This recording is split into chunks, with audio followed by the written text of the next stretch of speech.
Гигантский камин, длина его 2,40, высота 75 сантиметров, глубина по низу, видите, у него такая подставочка, ступенька внизу 45 сантиметров, поверху 40 сантиметров. Огромнейший шикарный камин, над которым очень удобно разместить телевизор. Не забудьте по поводу нашего нового камина поставить вот такой вот жирный лайк. Лайки нам очень нравятся. Лайки помогают продвигать видео. Мало того, что никто не делает такие большие камины, так еще и никто их и не снимает. Только мы так заморачиваемся, чтобы вы все могли посмотреть дома и принять правильное решение перед покупкой. Не забудьте подписаться на наш YouTube канал, и у вас будет очень хорошая скидка. Под видео будет ссылка на данный камин, а также на все другие камины из этой серии. Как сделано? Это все единым массивом. В отличие от дешевой мебели или там от других дешевых каминов, а-ля Икея, из таких досочек собрано, и все вот с этими со щелями, со швами. Полдня собираете эту шушеру и потом мучитесь. Долгие годы, пока на помойку это не попадает. Здесь посмотрите. Никаких швов, никаких стыков. Все сделано единым массивом. Это в производстве очень дорого, но зато смотрится шикарно.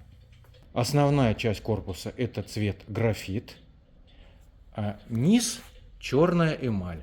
А также черная эмаль, вот эти вот проставочки. А вы можете выбирать абсолютно любой цвет, который захотите. Белый, серый, орех, светлый дуб, средний дуб. Либо присылаете фотку вашей мебели, либо в случае с эмалями присылаете номер эмали по каталогу RAL. Такой вот веер, RAL называется в магазинах, где краски продаются. Естественно, цвета везде одинаковые, хоть в Москве, хоть в Владивостоке, хоть в Париже. Скажите нам этот цвет, и у вас будет такой же точно цвет. Мало того, что сам камин имеет гигантский размер 2,40, здесь еще установлен очень большой очаг. 72 дюйма, это примерно 1,80 м. Берем в руки пультик и немного с вами побалуемся.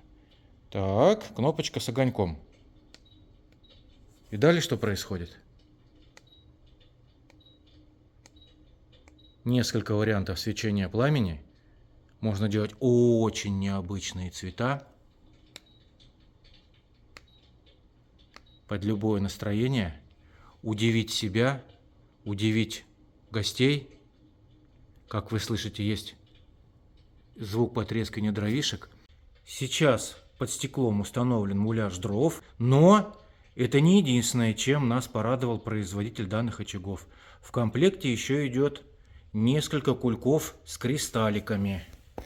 С вашего позволения я не стану их распаковывать, пускай это делают уже покупатели. То есть вот два кулька с прозрачными кристалликами, один кулек с прозрачными большими кристалликами и два кулька с черными кристалликами. В общем, снимается стекло, но это надо делать, когда очаг вытащен из камина.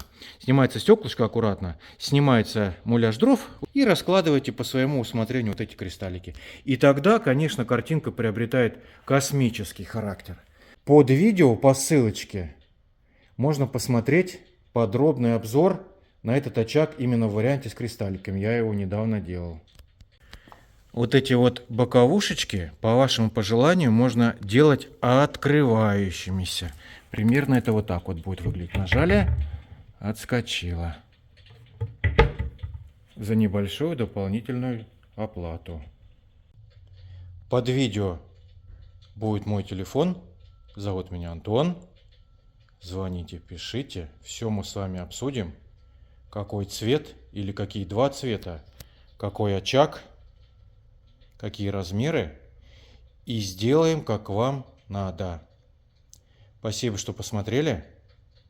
Всего вам бодрого.